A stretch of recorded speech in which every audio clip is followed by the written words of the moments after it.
Passionate Pakistani professionals جو اپنے خرچے پر امریکہ سے، برطانیہ سے، مشرق وسطیٰ سے صرف کی کانفرنس میں شرکت کے لیے آئے ہیں اور اسی طرح ہزاروں کی تعداد میں آن لائن شریک ہیں، یہ اس بات کی علامت ہے کہ آج پاکستان کا ہر ذی شعور شہری ملک کو درپیش چیلنجز کی سنگینی کا بھی احساس رکھتا ہے اور وہ ملک کو ان بحرانوں سے نکالنے کے لیے اپنے دل میں تڑپ اور جذبہ بھی رکھتا ہے۔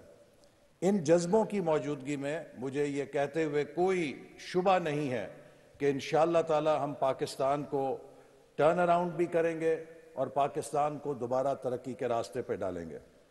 جناب وزیر اعظم، میرے لیے یہاں پر اس کانفرنس سے خطاب ایک بڑا پرسنل اور ایموشنل تجربہ بھی ہے۔ 1997 میں جب پاکستان پورا کرتا تھا تو اسی ہال میں کھڑے ہو کر میں نے وزیر اعظم نواز شریف صاحب کی موجودگی میں ویژن 2010 لانچ کیا تھا اور اس وقت ہمارا یہ خواب تھا کہ 2010 تک پاکستان دنیا کی مڈل انکم کنٹری میں تبدیل ہو جائے، لیکن 99 میں جب مارشل لا لگا تو اس ویژن کو ردی کی ٹوکری میں پھینک دیا گیا۔ پھر ہم نے جب کئی سالوں کے بعد جدوجہد سے اقتدار میں آئے تو اسی ہال کے اندر وزیر اعظم نواز شریف کی موجودگی میں ویژن 2025 کو لانچ کیا اور اس کا ہدف بھی یہ تھا کہ جیسے دوسری قوموں نے پالیسیوں کے تسلسل کے ساتھ ترقی کی ہے، ہم بھی 2025 تک پاکستان کو دنیا کی پہلی 25 معیشتوں میں لے آئیں۔ اور جب وہ لانچ ہوا ویژن تو کئی سقراط اور بکرات یہ کہہ رہے تھے کہ ملک کے اندر 18 گھنٹے بجلی نہیں ہے، ہر روز خودکش بمبار پاکستان کو معیشت میں کھڑی کرنے کی باتیں کرتے ہیں۔ لیکن جناب وزیر اعظم، آپ کو معلوم ہے کہ کس طرح سب نے ایک ٹیم کی حیثیت میں کام کیا، سی پیک کا منصوبہ میں پرائس واٹر ہاؤس کوپرز نے جو گلوبل پروجیکشن جاری کی، اس میں کہا اگر پاکستان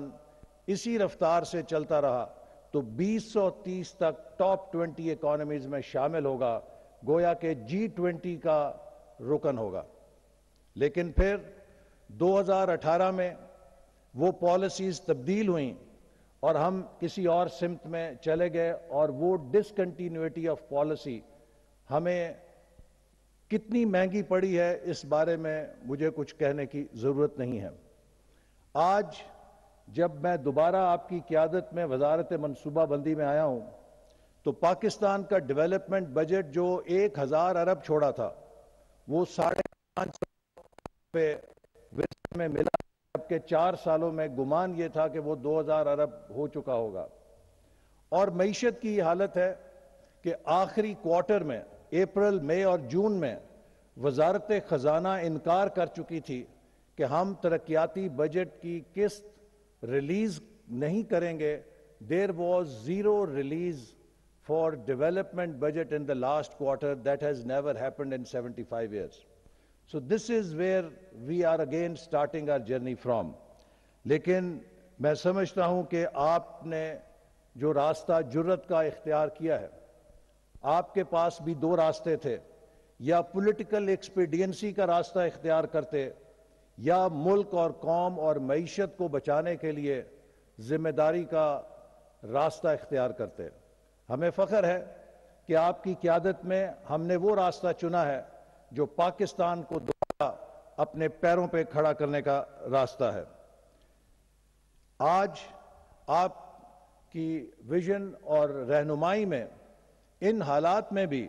ہم نے جو ترجیحات ملک کے ترقیاتی سفر کے لیے طے کی ہیں، بلا شبہ اس میں سب سے پہلا رہنما اصول یہ ہے کہ ہم نے معیشت کو دوبارہ سٹیبلائز کرنا ہے، چونکہ سٹیبلائزیشن کے بغیر ہم وہ پلیٹ فارم نہیں کھڑا کر سکتے جس سے ہم آگے بڑھیں۔ لیکن اس کے ساتھ ساتھ ہماری کوشش یہ ہے کہ ہم پاکستان کو درپیش کسی ایک چیلنج کا حل نہ کریں، بلکہ ان تینوں چیلنجز کو ایڈریس کریں جو آج ہمیں درپیش ہیں۔ ایک چیلنج اس گلوبل بحران کی وجہ سے ہے جو یوکرین کی وار نے ہر شعبے میں کموڈٹی پرائسز کو آسمان پہ بھیج دیا ہے، چاہے اس میں تیل کی قیمت ہے، چاہے گندم کی قیمت ہے، چاہے کسی بھی شعبے کی جو درآمد ہوتی ہے قیمت، خوردنی تیل، ہر چیز کی قیمت 4 سے 5 گنا بڑھ چکی ہے۔ ایک طرف یہ شوق ہمیں درپیش ہے، تو دوسری طرف ہمیں جو ورثے میں معیشت ملی ہے، پچھلے دور میں جو نان ریسپانسونیس تھی کہ بروقت فیصلے نہیں کیے گئے اور درست فیصلے نہیں کیے گئے، جس سے کہ ہم سلائیڈ کر گئے ہیں، انہیں بھی ہم انشاءاللہ درست تو کر رہے ہیں۔ لیکن بات یہاں پہ ختم نہیں ہوگی جناب وزیر اعظم۔ ایک سب سے بڑا مسئلہ ہمارے 75 سال کے تغافل کا ہے۔ جیسے میں نے آپ سے کہا کہ 50ویں سالگرہ کے اوپر میں اس وقت ایک نوجوان تھا اور بہت پرجوش تھا کہ ہم پاکستان کو 2025 تک، اگلی 75 سال کی سالگرہ آنے تک منزل پہ لے جائیں گے۔ لیکن آج ان 50 سالہ تقریبات کے بعد اس سال ہم 75ویں آزادی کی تقریبات پہ ہیں، تو میری نسل تاریخ کے سامنے شرمسار ہے کہ ہم ان 25 سالوں میں پاکستان کو اس منزل پہ نہیں پہنچا سکے جو اس کا حق تھا۔ اور اس کی وجہ کسی ایک حکومت یا کسی ایک شخصیت کی بجائے اس نظام پر ہے کہ جس نے پاکستان میں نہ سیاسی استحکام پیدا ہونے دیا اور نہ پاکستان میں پالیسیوں کے تسلسل کو یقینی بنانے میں مدد کی۔ ہماری پولیٹیکل انسٹیبلٹی، ہمارے پالیسی کے ریورسلز، پالیسی کے شاکس، انہوں نے بہترین ارادوں اور بہترین پالیسیوں کو بھی ناکام کر دیا۔ اور آج جب میں یہاں پہ کھڑا ہوں تو میرے سامنے 2023 نہیں ہے، میرے سامنے میری اولاد اور ان کی نسل کا وہ مستقبل ہے کہ جب آج سے 25 سال کے بعد ان میں سے کوئی یہاں پر کھڑا ہوگا اور پاکستان 100 سالہ تقریبات منا رہا ہوگا، تو کیا ہماری اگلی نسل فخر سے کہہ سکے گی کہ ہم نے پاکستان کو منزل مراد پہ پہنچا دیا، یا ہماری اگلی نسل کا نمائندہ بھی میری طرح تاریخ کے سامنے شرمسار ہوگا؟ یہ وہ بڑا سوال ہے کہ آج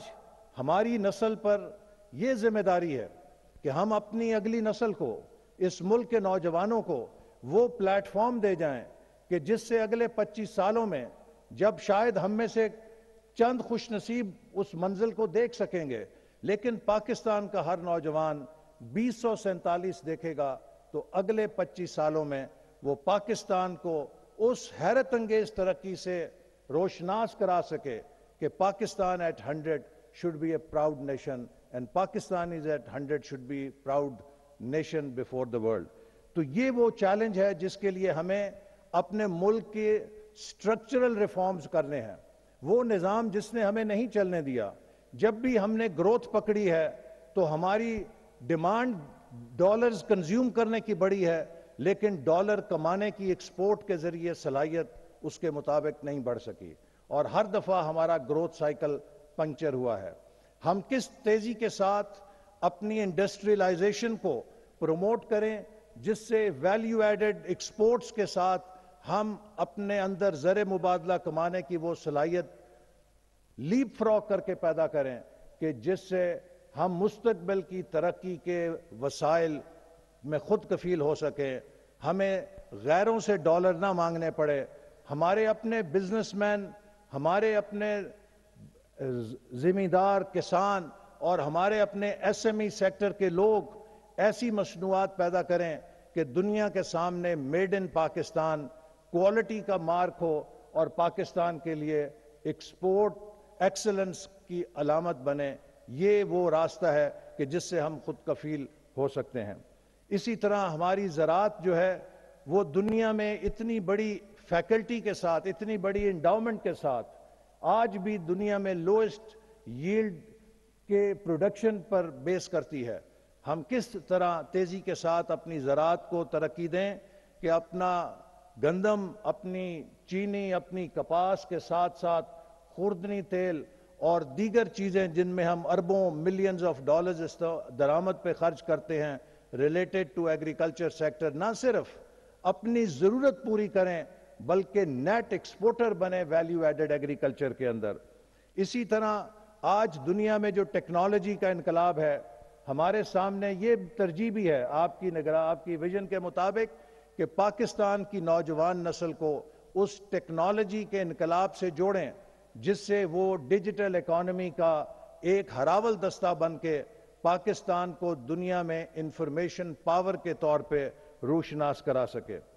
ہمارے لیے یہ بھی اہم ہے کہ ہم اگر ایک سیمائی مڈل انکم کنٹری کے اعداد و شمار پیدا کرتے ہیں لیکن ہماری جو سوشل انڈیکیٹرز ہیں وہ poorest of the poor countries کے مطابق ہیں. ہم کس طرح تعلیم، صحت اور لوگوں کی اچھی زندگی کے انڈیکیٹرز کو بہتر کرانے کے لیے how do we put people first in our development priorities تاکہ پاکستان کا سوشل کیپٹل بلڈ ہو سکے. اور آخر میں ہماری ترجیح یہ ہے کہ ہم پاکستان کے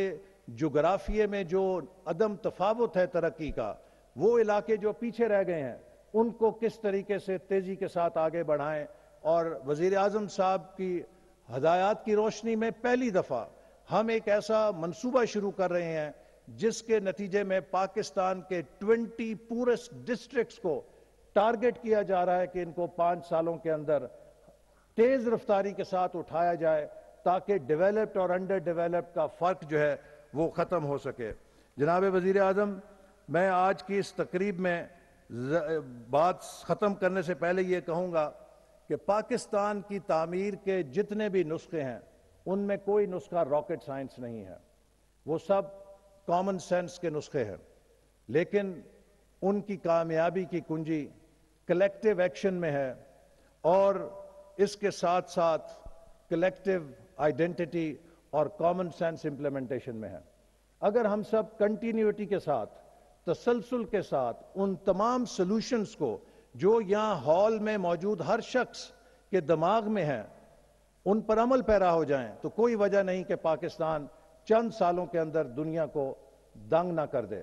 لیکن اس کے لیے ہمیں پولرائزیشن سے نکلنا ہوگا، ہمیں تقسیم سے نکلنا ہوگا، انتشار سے نکلنا ہوگا اور ٹیم پاکستان بن کے کام کرنا ہوگا تو دنیا میں کوئی بھی ہمارے سامنے نہیں کھڑا ہو سکتا. آج جو private sector, civil society, overseas Pakistanis کی کولیشن اس تقریب میں موجود ہے، یہ سب اگر یکجا ہو کر پازیٹیو سینرجی کے ساتھ کام کرے تو ہم پاکستان کے ہر مشکل کو اپنے راستے سے ہٹا سکتے ہیں. جناب وزیر اعظم، میری دانست میں آج پاکستان کا صرف مسائل کا ایک ہی حل ہے. حکومت کے پاس وسائل نہیں ہیں، حکومت مالی بحران کا شکار ہے، لیکن اس صورتحال میں اگر حکومت صرف آپ کی قیادت میں پرائیویٹ سیکٹر اور پاکستانی شہریوں کے راستوں سے جو رکاوٹیں ہیں وہ ختم کر دے اور پاکستانی قوم کے انٹرپرائز کو انلیش کر دے تو مجھے یقین ہے کہ اس قوم کے اندر جو انرجی ہے اور جو انٹرپرائز ہے وہ ہمیں وسائل کی کامیابی کو، ناکامی کو یا کمی کو چند عرصے میں، بہت مختصر عرصے میں ختم کر کے پاکستان کو تیزی کے ساتھ ترقی کے راستے پہ ڈال دے گا. آج ہم اس پروگرام ٹرن اراؤنڈ پاکستان کے ذریعے ایک ایسا پلیٹ فارم تشکیل دیں گے کہ چیمپئنز آف ریفارم کی صورت میں جو پاکستان کے بہترین دماغ ہیں، بہترین اذہان ہیں، انہیں موقع دیں گے کہ وہ گورنمنٹ کی ڈیولپمنٹ سٹریٹجی کے اندر پارٹنرز بنیں. ویژن 2010 اور ویژن 2025 شاید اس لیے جاری نہیں رہ سکا کہ وہ حکومت کے پروگرام تھے. ہم ٹرن اراؤنڈ پاکستان کو پاکستانی قوم کا پروگرام بنانا چاہتے ہیں اور چاہتے ہیں کہ اس کی ملکیت آپ کو منتقل کر دی جائے تاکہ آنے والے وقت میں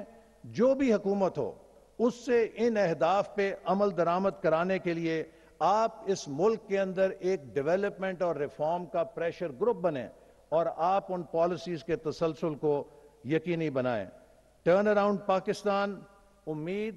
اور مثبت سوچ کا نام ہے. ٹرن اراؤنڈ پاکستان پاکستان کے کلیکٹیو آئیڈینٹی اور یکجہتی کا نام ہے. مجھے امید ہے کہ ہم سب اسی جذبے کے ساتھ اگر کام کریں گے تو کوئی وجہ نہیں کہ ہم ہر مشکل کو عبور نہ کر لیں. آپ لوگ اس تقریب کے بعد گروپس میں تقسیم ہوں گے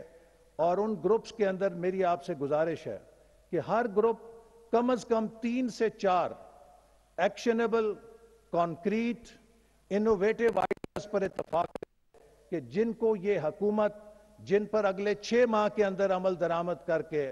آپ کے لیے انیبلر کا کردار ادا کر سکے, آپ کو امپاور کر سکے اور آپ کے راستے سے وہ تمام ریڈ ٹیپ کے یا جو بھی رکاوٹیں اور جو بھی آپ کے راستے میں پتھر ہیں ان کو ہٹا سکے تاکہ پاکستانی قوم فل سپیڈ کے ساتھ آگے بڑھ سکے. میں آپ سب کا ایک دفعہ پھر شکریہ ادا کرتا ہوں اور وزیر اعظم صاحب آپ کا بھی شکریہ ادا کرتا ہوں کہ آپ کی موجودگی نے ہم سب کو ایک حوصلہ دیا ہے, اعتماد دیا ہے, and we want to assure you کہ آپ کا جو پاکستان کو ٹرن اراؤنڈ کرنے کا ویژن ہے ہم سب اس میں پوری محنت کے ساتھ اور دل جمی کے ساتھ کام کریں گے اور اس ملک کو ایک قابل فخر اور ایک باوقار ملک بنا کے دنیا کے سامنے پیش کریں گے. پاکستان زندہ باد.